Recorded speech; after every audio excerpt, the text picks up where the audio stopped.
So the intro slides, there's just two of them. It's just a general definition of image segmentation and a little picture to illustrate that. So this definition comes from IBM's website. Semantic segmentation is a computer vision task that assigns a class label to pixels using deep learning algorithms. Today, we're going to cover the architecture. In most detail, we're going to cover the UNet architecture. We'll also cover evaluation metrics to assess the performance of a deep learning model on semantic image segmentation, some of the challenges and advancements in the field, as well as tools and frameworks that are available to use for image segmentation. And we'll also be presenting 2 case studies. All right. Cool. So there are quite a few architectures that exist for semantic image segmentation. And most of them seem to rely on encoding and decoding feature extraction from images, and then mapping those onto an output segmentation map. You can kind of get that general idea from this slide, but without understanding a few things beforehand, this slide might not make much sense to you. Some of the prerequisite knowledge that you would need to understand for that diagram to make more sense to you are some of the deep learning basics.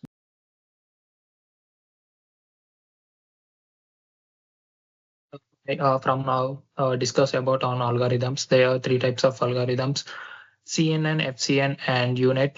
Let's first discuss about the CNN. CNN is called as convolutional neural network, or CNN, are primarily used for large image classification and object detection tasks. They use convolutional and fully connected layers output either a single label or bounded box for identified object. Like here the image, in the image we can see there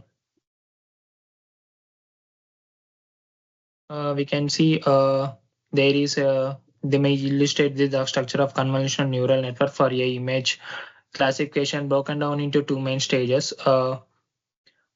Feature starts by learning features through layers of convolution and pooling to detect patterns in the input image. It then flattens the data uses and fully convoluted layers within the softmax output to classify the object, such as car or bicycle.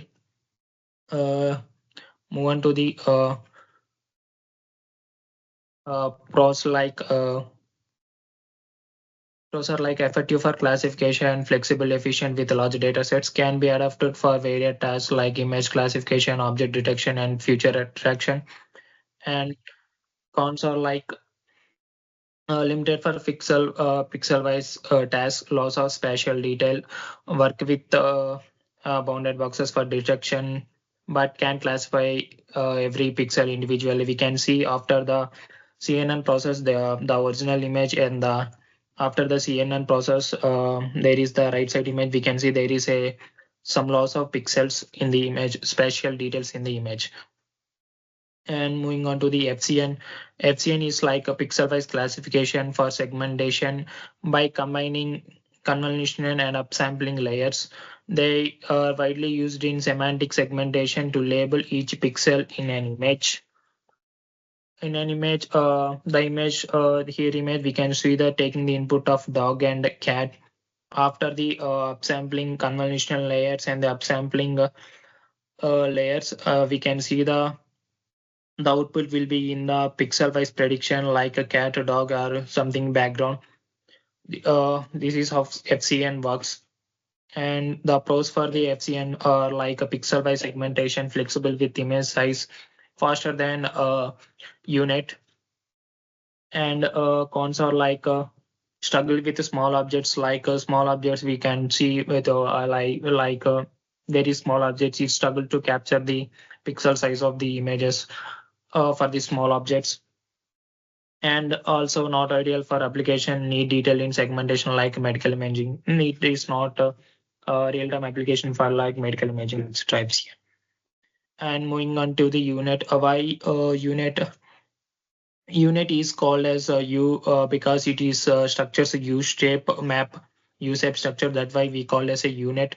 Unit is designed for precise segmentation, producing a detailed pixel-wise map. It uses a encoder-decoder structure to extract the features and uh, uh, to retain the spatial information, making it ideal for the unit applications like medical imaging and small object segmentation.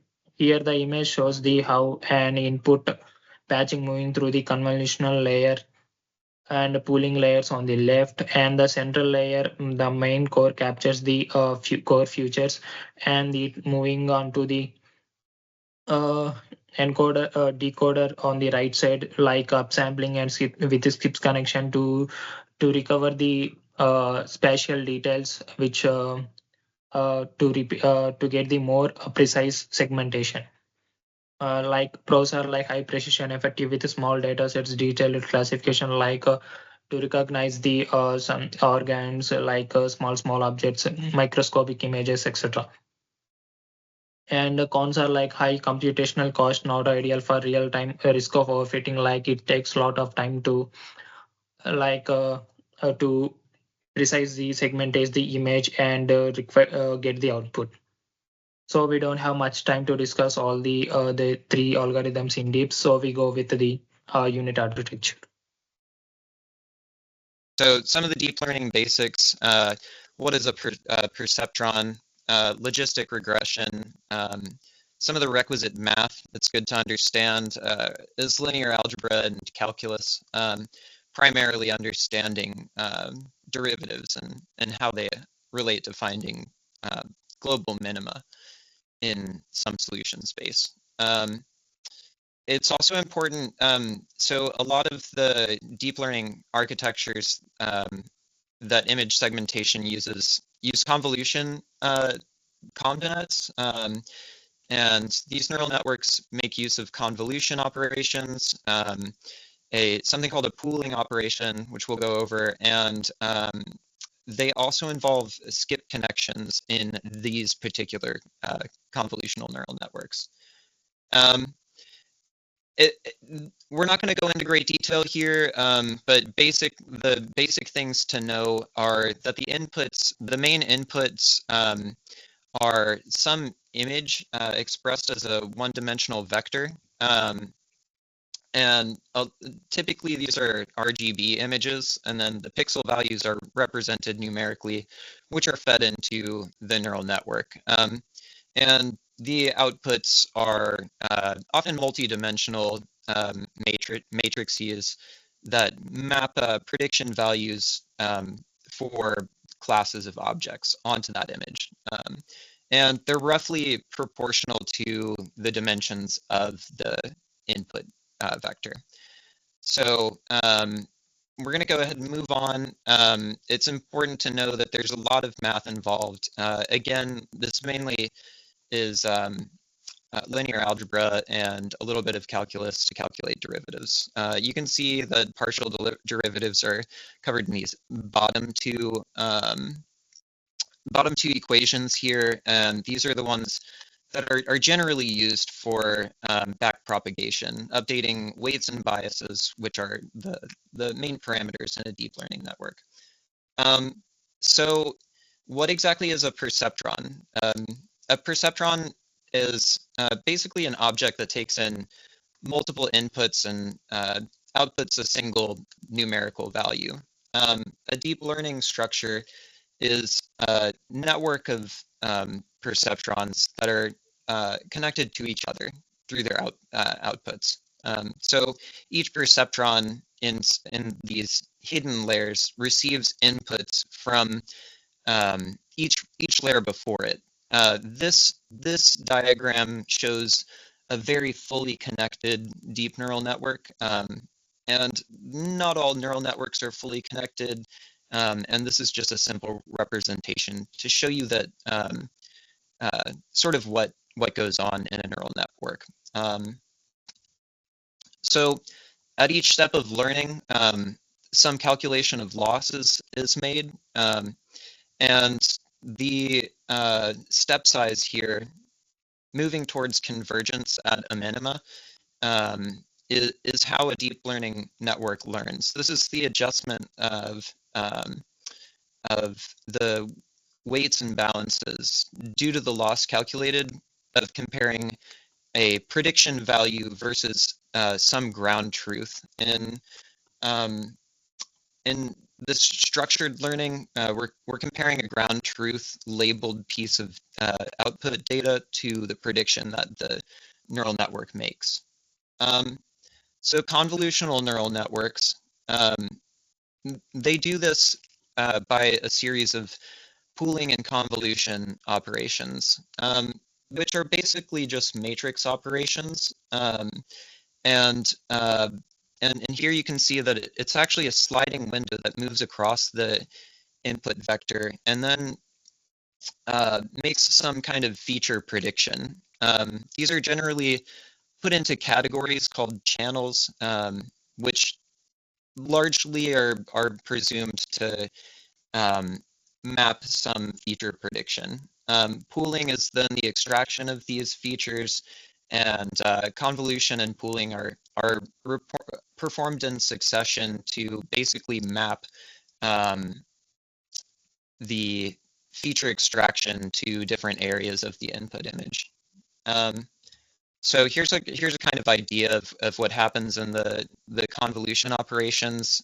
There's a downsampling effect in the UNet to sort of generalize feature extraction, and then and this is generally referred to as an encoding step. So you're kind of encoding different features of that you might want to detect in an image.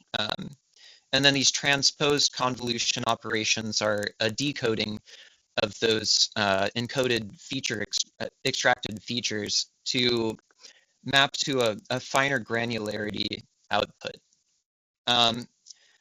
So the collection of these can be done through the pooling operations, just to decrease the dimensionality of the matrices that you're working with, and generalize feature extraction. So that kind of puts together this architecture. Here we can see that the input images undergo these convolution operations, increasing the depth of the matrix and generally decreasing the width and height. This is the sort of assumed to be the generalized feature extraction, and you can see it's structured in this U shape until we reach these very low dimensionality matrices in terms of depth and height here at the bottom, and then eventually these are upsampled into something that's closer to the dimensionality, if not the same dimensionality, of the input vector. And a lot of the time, the number of channels in the output matrix will correspond with the number of classes that you are trying to make predictions for. These gray arrows denote the feed forward aspect of the neural network, and that basically passes along information from this more granular matrix with finer resolution in spatial dimensions, and it helps the neural network learn through this more direct connection to the more fine granularity that's passed directly onto the output layers in the upsampling step. So that's kind of a speed run of the UNet architecture, just one of quite a few different architectures used in semantic image segmentation. So hi everyone. From here onwards, let us focus on the framework section. Like these are the frameworks that we're going to discuss, and these are the frameworks that are used for the semantic image segmentation. So the first one in the list is the framework PyTalk. So The framework PyTorch is widely adopted for research and production due to its flexibility, dynamic computation graph, and easy of debugging. And this framework has an extensive support for segmentation models through the libraries like Top Vision. And we can see there are few use cases for this framework, like it was widely used in research institutions for developing new architectures such as self-driving systems, etc. And it is also used in medical imaging research, especially for semantic segmentation models like UNIT. The features of this framework PyTorch are easy API, distributed training, computation graphs, like it's a dynamic, and the most important thing is it has a Python support and talk script and wide variety of tools and libraries. So this is a few lines of code, like it's an example of this framework, like how we can use this in real time. Like it's a sample for loop, like we are calling the train methods, like using the models. The next framework in the list is the framework TensorFlow. So this framework was developed by the Google Brain, and it is highly scalable, known for its readiness and commonly used for large-scale applications. And it includes the TensorFlow Keras API, a high-level API that simplifies model building and training. So, like it is widely used in the large-scale applications. So, a few uses of this framework are: it is used in Google Photos for image recognition and segmentation, and also NASA utilizes this framework for processing satellite images and classifying geographical features. And the features of this framework are secure model building, ML production anywhere, robust experimentation, fast debugging, and layered components. The next one in the list is the framework MXNet. So it was initially developed by the University of Washington, and later it was adopted by AWS. So it is known for its efficiency and scalability, particularly in cloud-based and distributed training environments. So it's an hybrid framework, like it supports both computation, like dynamic and static computation graphs. And we can also deploy its models on AWS services like SageMaker. So yeah, the next section is a library section. So here we are going to discuss about these two libraries. Like the first one in the list is the DeepLab. So DeepLab was developed by the Google Research, and it is also known for capturing multi-scale context in images, like making it one of the most accurate segmentation models. And here we can see like there are four versions of DeepLab family. DeepLab version 1, version 2, version 3, and version 3 plus is being the latest version. So each version is built upon the previous version, like version 2 is built upon the version 1, and version 3 on version 2. Similarly, version 3 plus on version 3. Like you can see each version has their unique features. The next one in the list is the library Talk Vision. Like it's a library in the PyTorch ecosystem that provides tools, datasets, and pre-trained models for computer vision tasks, including image classification, object detection, and semantic segmentation. Like it simplifies the process of using complex models and transforms, making it easier for developers to build and experiment with computer vision applications. And also using this library, we can easily access two popular vision data sets such as CIFAR10, QOCO, and BOC. So yeah, that's all from my end. Thank you. We'll talk about the evaluation matrices, as after we have like a trained segmentation model, we need to evaluate how good or bad this model, and additionally we need to know a percentage of its good or badness. So we need a matrix to judge our model and to know how it's good or bad. To do this, we have like a ground truth, and the ground truth is like the reference that we should compare with. So our model will be tested on the data, and he will output like a segmented object, and we need to compare this segmented object with the ground truth or the reference object. As see here, this is case like a medical image segmentation for a kidney project. This is the model output, and this is the golden standard. What we need to know how to compare between both and get like a numeric value that evaluate our model is good or bad. How to do this? We have two approaches or two categories. The first one is focus on measure the overlap between the segmented object and the ground truth. As in this case, we have a segmented object and the ground truth, one in red and one in yellow. So if we get more focus here, we will see that there is some differences between both segmented and the ground truth, and we have also some overlap. So we have here like three colors. This is the overlap area, the white color, and we have some missing parts that should include in the segmented object, but our model not included it. And we also have some segments that included in the segmented object, but it shouldn't be included. So we have here three areas. A common area, and this is the intersection between the ground truth and the segmented object, and we have some missing area and the etc. lesion. Our goal is to make our model not have any missing area or etc. lesion, and if it have some of them, it should be minimum or less regions. This is the first approach. It's based or measures the similarity between the object and the segment or the background, between the segmented object and the ground truth. The second approach or second class of metrics focus on measuring the distance or how far the border between the ground truth and segmented object. So as this border be far, the model will be bad, and if it close, the model will be good. So we have matrices focus on similarity, and we have matrices focus on the distance between the segmented and the ground truth.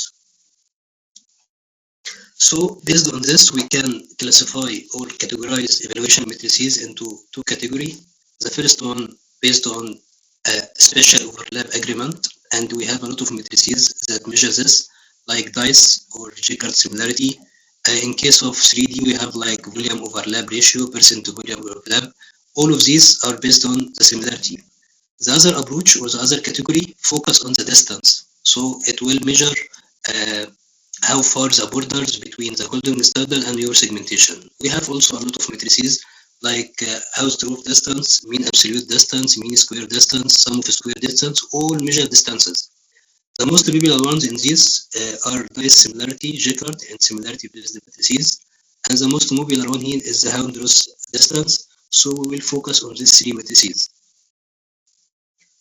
The first one is the DICE coefficient. It is a popular one for measuring segmentation accuracy. So in this figure, we have like two shapes, one of the segmented object S and one of the ground truth. As we see, we have some shifting between both. So we need to know how better or bad our approach. To know this, we need to calculate four terms here: true positive, true negative, false positive, false negative. This is a numeric value. We will calculate pixel by pixel and then substitute in this equation to get our similarity. But first, we need to know what all of these terms mean. To know this, we have here like our segmented and the ground truth. We have like a common part. This is called the true positive, and this means that the model and the ground truth agree on this area. So this part is called a true positive, as our model classifies this part correctly. So it's called the true positive. We have also here some parts that in the ground truth but not include in our model. So these parts are called false negative. This is a missing part. This means that the model classify it as negative, but this is false. So it's called false negative. On the other hand, we have some parts included in the object, but it shouldn't be included. So it's from the background, but our model put it as a segmented. So it's classified as positive, but falsely. So this is called false positive. That means our model classified it as segmented, but this is false. The other term is the true negative, and this is the background. So the true parts are classified correctly, and the false parts are this classified incorrectly. Our model, if it have few false negative and few false positive, this means that our model will be good. So the true positive is the overlap area, intersection between both.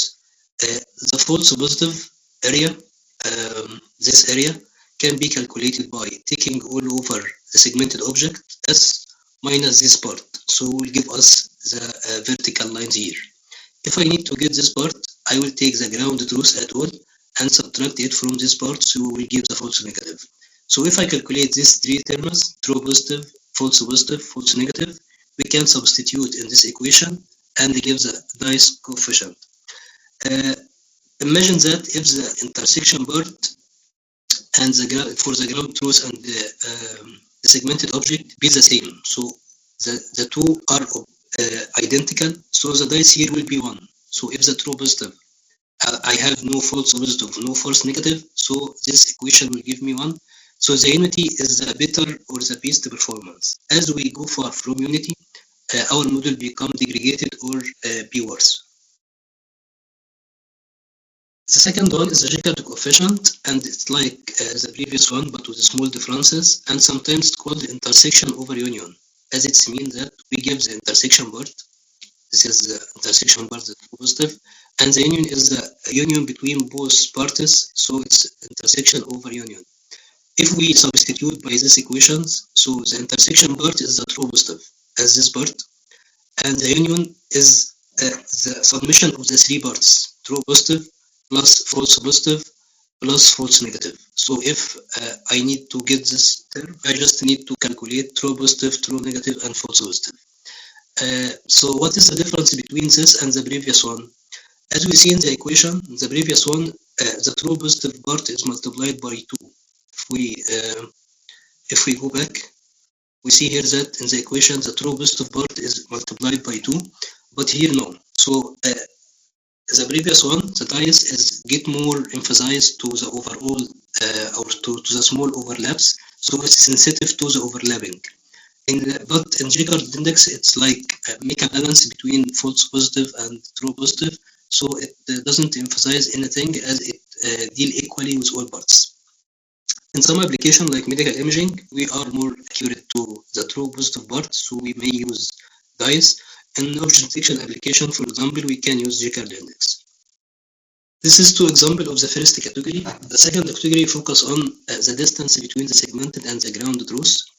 We will talk about Hausdorff distance, and as we see here, this is the border of the segmented object and the border of the ground truth, and we just need to measure how far these objects from each other. So we will focus on distances between these parts.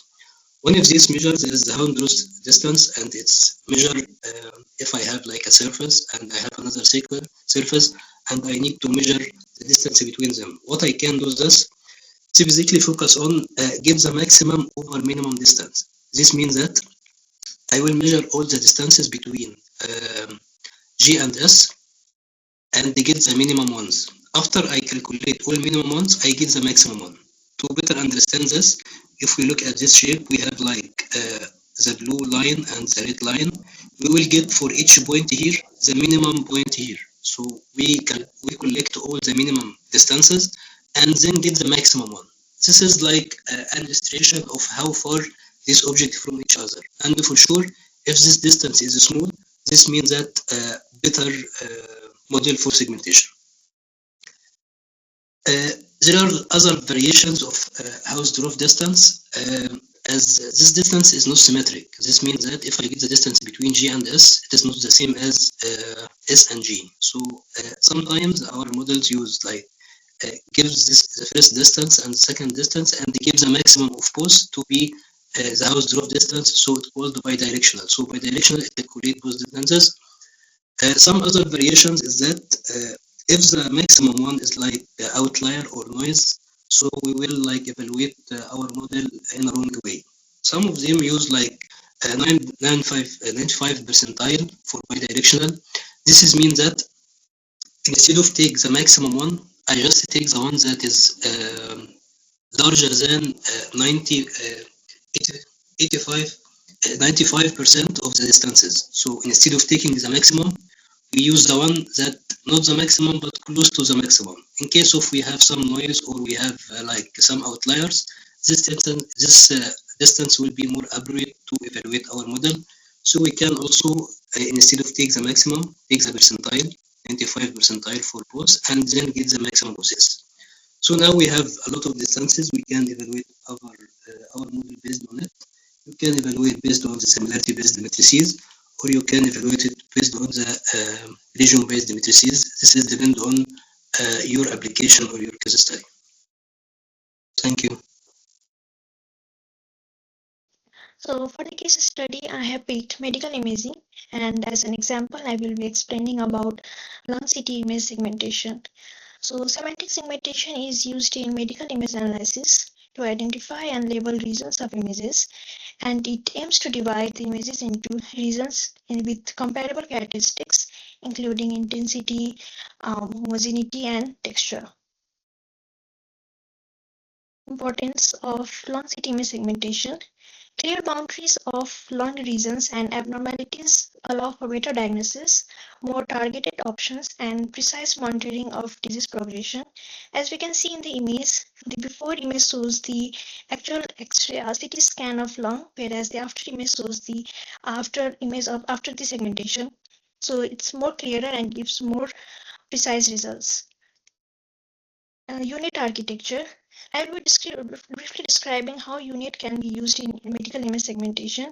As we all know, unit approach was proposed and discovered for biomedical image segmentation. It is a specialized deep learning model that allows to identify abnormalities and support accurate medical analysis. So basically, there are two paths in unit approach: contracting path and expanding path. Contracting path, which is also known as encoder, captures important features by reducing the size of the image while increasing the number of details. Whereas in the decoder, the original image size is gradually restored, creating clear segmented regions, and it unsamples the image and combines it with both features from the contracting path to improve the accuracy. So in this portion, I will be describing the various processes that a dataset goes through to get the segmented image. First, we have data augmentation. So data augmentation is basically the process of artificially generating new data from existing data to increase the performance. So in simple language, we just increase the number of lung images. Next, we have image preprocessing. So it is one of the major steps that we carry out in all the dataset, no matter which approach or architecture we follow. So there are various preprocessing techniques like cropping, resampling, zero century, normalization, image enhancement, and edge detection. All these are used to increase the framework efficiency. The first image shows the technique called cropping, and in the second image, I've attached the edge detection using morphological method. Next, we have segmentation of unit architecture. So how unit architecture actually works is it takes the input image and generates the corresponding map for segmentation. Basically, in the training phase, the input images and their corresponding marks are used to train the unit. Whereas in the testing phase, we give an image as an input to generate the corresponding mask as an output. So when we get that mask, we use that to segment the area of our interest. So in figure 7, I have attached the image of the segmented lung image. So that's all about medical imaging. Medical image segmentation plays a transformative role in modern healthcare, and it has been really useful for the medical data analysis. Yeah, hello everyone. Yeah, I'm explaining about the case study 2 where the autonomous driving cars works using the segmentation. When the vehicle is moving on the road, it captures the images where the images will be transferred into pixels where it can be predefined into a class like an objects like road sign or a vehicle, or it can be a traffic signal, so that by capturing into images the vehicle will be having a clear instructions about the environment. So the how can it be autonomous driving in the sense a promise will be it will be have a safe future by it will be it cannot make the human error generally, and it also the improve the road safety, and also it can be optimize the traffic flow along with the reducing the congestion, and it can also help for the disabled people or the elder people can drive it alone. Yeah.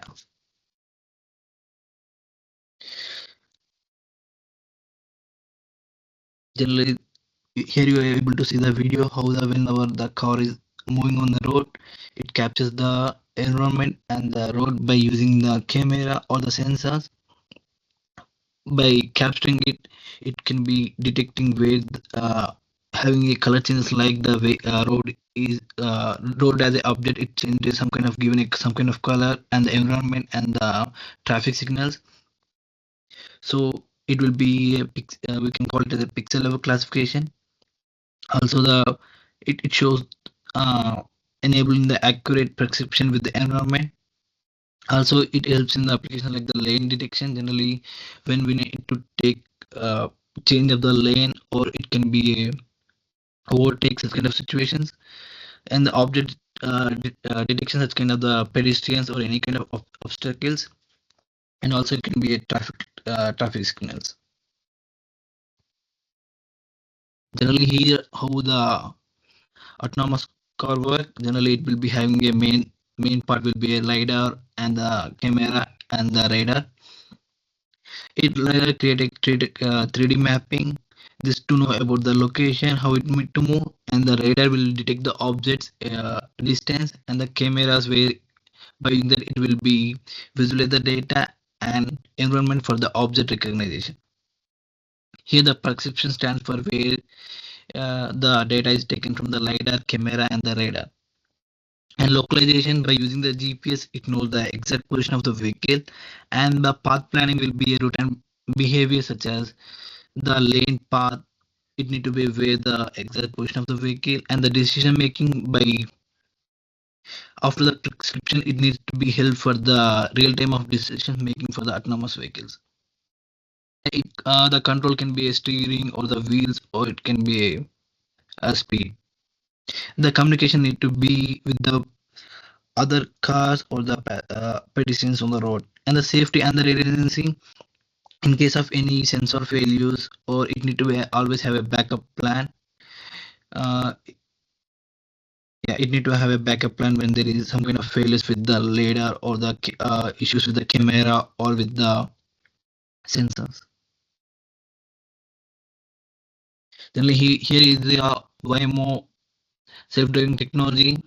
Be having a sensor fusion along with the, as we shown in the previous screen, it will be having a radar and the camera for a prescription, and we'll be using the deep learning models to convert the image into data pixels to know about the classical objects. And the prescription and the localization, as we see in the previous slide, it will be understanding the surrounding environment and the decision making. So the technical challenges will be education scenarios like the weather changes, or it can be a fog or any other. Apart from that, the issue with any kind of sensors or any with the technical or the network, at the time it need to always have a backup plan. Ethical considerations, it need to be have a mode. It need to be aware of the cyber attacks, and also the liability and the insurance policy. Generally, regarding the insurance policies, if there is any kind of accident or any kind of attack on the vehicle, it can be impossible to attack where it need to be a issue with the driver or the owner or the software developer generally or the manufacturer. So the government need to have a standard regulations in regulations about the developing of the vehicles of the autonomous vehicles. And also it will be a autonomous vehicle where it can be easily hacked by the cyber attacks, so it need to be it need to build a trust with the people. That's it. Thank you. So while generating the image segmentation, we'll be facing so many challenges in this process. So like variability, ambiguous, complex object shapes, overlapping of occultation, or lack of sufficient training data. So in this, variability is the image quality can vary due to the factors of lightning conditions, resolution differences, motion blur, or sensor noise. By this result, the segmentation output may lose the accuracy and the consistency as well. For example, in medical imaging, lower quality images due to the low light or resolution can obscure the tissue boundaries, and we can't make the precise segmentation of the challenging. So ambiguous, when coming to the ambiguous boundaries, some objects have soft or ambiguous edges, especially in the cases of gradual transitions, shadows, or reflections. Uh, so these can also doesn't gives us the proper accurate segmentation challenging. So coming to the overlapping the objects, in the real world scenarios, objects often overlap or one object partially blocks another. So this limits the visible of area of each object and complicates segmentation by creating new occult shapes. The model may misclassify the parts of overlapping objects and fail to distinguish them entirely. So by limited them, high quality training data impacts model performance can be labeled data is consuming and costly. Many applications can lack sufficiently large or diverse data sets. So for example, in the satellite or imaginary segmentation, limited unrated data restricts the model visibility to identify the diverse landforms or vegetation types across the different regions. So these are the challenges what we see in the image segmentation. So I have came up with an example here. So this is the example. So if you look at the objects here, the small objects. So this is the image segmentation which was happened in this. So in the first segmentation, so we have seen missing the potted plant. So in the second object, we have seen missing the proper structure of the cycle, and the third object, so we can't tell properly whether it is a cat, dog, or some other creature. That's what it is. So then after this is the proper segmentation which needs to be done. So we can find these kind of challenges when we are doing this image segmentation. So let me coming to the advancements. So there are like four types of advancements. Or what we have to follow is lightweight and efficient mode for the edge devices, robustness to the typical or challenges, data efficiency with the self-supervised learning, real-time processing, and the energy efficiency. So in this advancement allows segmentation in the portable devices, make it accessible for applications such as augmented reality or smartphones with autonomous systems on low power devices. So you can see differences here, like the pedestrian walking, the guy who is going on the road. So we can see all the signboards here, which is segmented properly by following these techniques. So here we have came up with the two cases. The first one is mobile computer or edge device inference. So here we can find the challenge.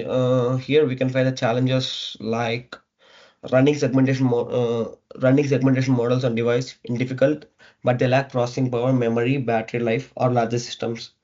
So in this way, deep learning models use a lot of memory to train the battery power, which limits their effectiveness of mobile. So real-time application needs instant feedback, which can low power device can struggles to meet. So the advancements can be new cellular models like MobileNet and EfficiencyNet allow real-time processing on devices without sacrificing much accuracy. So these advancements by to enable the mobile devices to perform the task like object detection and navigation in real time, broadening that range of possible applications can be occurred. So coming up to the second scenario, lens flare or optical challenges. So in the lens flare or optical challenges, outdoor environments like big unpredictable factors like lens, bright sunlight, shadows, rain, and fog, which can create the noise in the images and make segmentation much harder. So we can't even get the proper image here. So it's like a too blur. We can't even see the image properly. We can't detect the image. So for example, and we can see like intense sunlight can obscure the parts of an image, potentially leading to safety risk in the application like autonomous driving. So for this, we have to follow this kind of advancements like data augmentation, real-time, diverse, and the impact. So training models with synthetic images with the mimic various lightning weather conditions helps them to adapt the better and the real world scenarios. So by coming to the conclusion, by advancing the both mobile computing and the handling optical challenges were much more semantic segmentation, more robust efficient, practical occurs through the various devices in the environments.